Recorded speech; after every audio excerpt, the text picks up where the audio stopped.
Hey guys, Zach here, and welcome back to Tuesday Reviews. And today for Tuesday Reviews, we have the Jurassic Park Series 1 Dimetrodon figure. And this isn't really a Tuesday review. This is just a late day review because yesterday's video was just awful. I did not like how that video turned out. I was in such a negative mood. It was just very sloppy, and I figured that I should just remake that video and upload it today. So, enough of that. Let's take a look at the paint on this figure. And the paint on this figure is actually really nice. There are lots of grains, especially in the head right there. There are blackish grayish stripes going down the body, and the sail is, blackish grayish, the same color as the stripes. However, there are yellow spots on the sail, and the yellow spots actually work on this figure, I'm not gonna lie. But looking at the head, the eyes are painted nice and black. And the teeth are painted really nicely as well. It almost gives off that, like, unclean animal teeth. Like, bears don't... Well, let's take bears, for example. Bears, because bears. But anyway, bears don't have white and shiny teeth like people. They're more of a yellowish color. Because they don't brush their teeth. There's no toothpaste in the wild. Although, seeing a bear with a toothbrush, I'd pay money to see that. But anyway, that's enough of that. Taking a look at the mouth, there's just a ton of gum coloring. I don't know if you could see, but like it's just pinkish and just the same color as gums.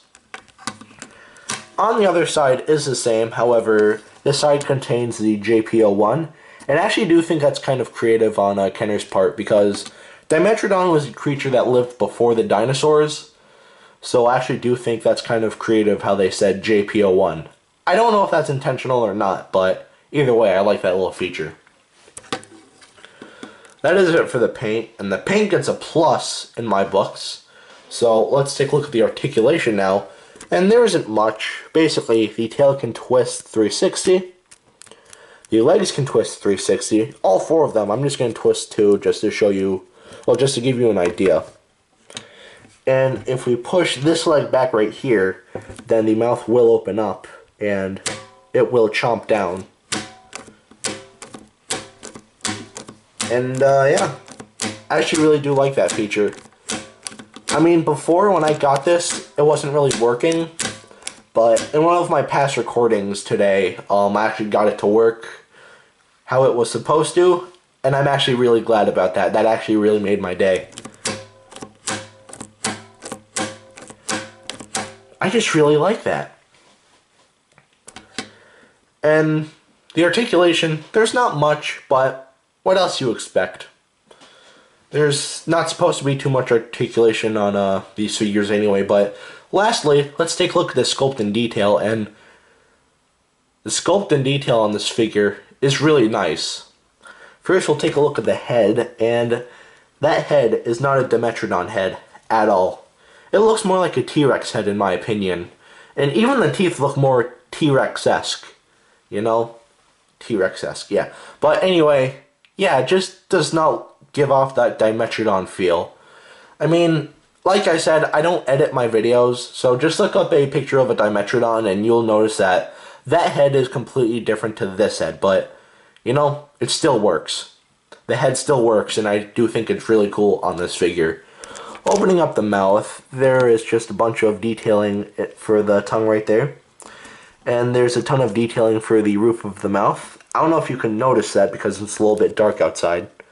Oh, there you go. Yeah. Although, I'm not sure I like this big lump right here. I don't know, there's something about it. And also, you can see the mechanisms inside. Oh. And it just got stuck again. Oh, no it didn't. Thank God. But anyway, looking at the neck, there are just a bunch of scaling and creases in the skin, which looks really nice. It gives off that reptilian feel, which is, again, something I really like. Looking at the side of the body right here, just a bunch of more creases and scaling. And right here in particular, it reminds me of the side of a crocodile, which again is something I really like about the detailing on this figure.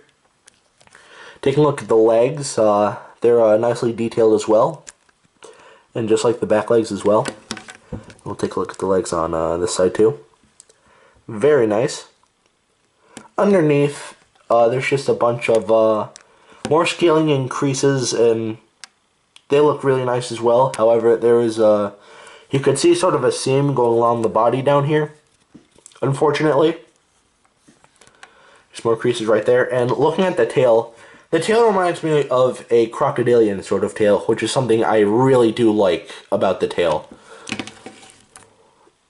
That just looks a lot like a crocodile's tail, and again, that's something like I just said, that's something I really like about this figure. And Kenner does a really good job, like, with their Jurassic Park figures. They do a good job making, well, they did a good job making their dinosaurs look, you know, lizard-like and, you know, reptilian and such, you know? I mean, dinosaurs are related to birds. I'm going off topic here, but, like, dinosaurs are related to birds. This isn't a dinosaur. This is more of a reptilian mammal sort of thing. So I'll save that bird dinosaur subject later down the road. Maybe next week when I review the Velociraptor with sounds, or Shrieking Velociraptor, or whatever that's called. I'll go on about that when I review that, but we are not talking about dinosaurs today. We are talking about Dimetrodon. But going back to the detailing, looking at the sail, it also looks really nice. I'm just going to flip this upside down and just give you more of a view, and just look at all that detail.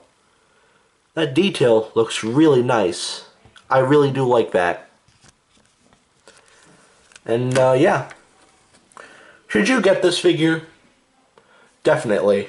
You can get this figure loose on eBay for about 10 bucks. That's not bad at all. In box, I'm not sure, but if you want it mint in box, it can be a little bit of money, but either way, you should definitely get this figure, and if you want to know how big it is, here he is, or here she is, next to Dr. Billy Grant. And this Dimetrodon is a little too big to scale in well with Dr. Billy Grant. I mean, they scale up nicely, but the Dimetrodon is just a little bit too big. I mean, maybe it could be like an overgrown one, maybe, but then again, this is a Jurassic Park 3 figure. Well, that figure wasn't from Jurassic Park 3, it was from the toy line from 2009, where basically they took Billy Brennan's head, or body, and they just put Dr. Grant's head on it. And that's why I call that character Dr. Billy Grant. So basically, let's take in a Jurassic Park human figure from the original toy line, and as you can see, they scale up a little bit better. I mean, the Dimetrodon is a little bit too small, but then again, this could be used as like a juvenile or something like that. But you know, I'm just going to get Robert Muldoon out of the way right here. That is it for today. Have a great rest of your week, and I will see you in the next video. Peace, Zach out.